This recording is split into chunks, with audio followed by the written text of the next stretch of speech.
Suburban State Representative is fighting for more protection for first responders and elected officials after a local man was charged with making death threats. The bill was presented ahead of the deadly attack in Minnesota that took the life of a state representative and her husband and seriously injured a state senator and his wife. The bill's sponsor, State Representative Nicole La Ha, joins us now. Good morning, Nicole. Good morning. How are you? Good. So how does this legislation that you are sponsoring work? The bill is called House Bill 1468, and it's called the Public Safety and Justice Privacy Act, and it's modeled after the Judicial Privacy Act.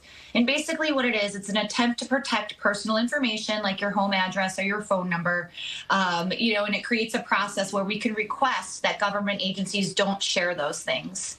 What prompted you to propose this type of legislation?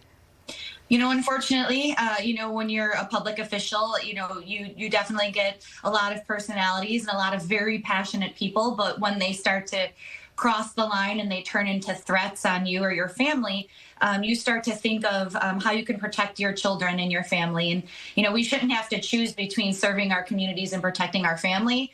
But I think this is definitely just a basic line of protection that I can do to help the situation. And it's not just me. Unfortunately, we're seeing an uptick, across the state and obviously in the nation.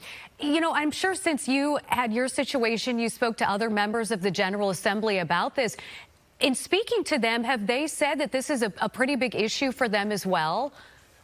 Yeah, absolutely. Unfortunately, when this did happen for the second time to me, and this was a little bit bigger of a case, I had so many people, on both sides of the aisle reaching out. And, obviously I'm not the first that this has happened to.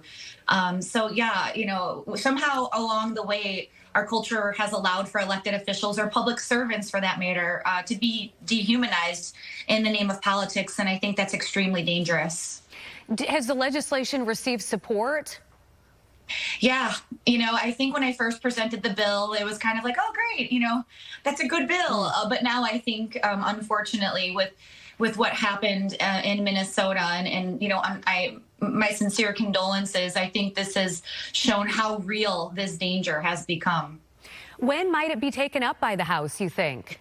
I'm hopeful for veto. I'm working with, people on both sides of the aisle, and we all see the need and the seriousness of this situation and the urgency to try to give us some more common sense privacy protections. Yeah. And this isn't just for members of the General Assembly. This bill includes first responders, prosecutors, public defenders, probation officers. So I'm hopeful that we can get the ball rolling. All right. Representative La Ha, thanks again.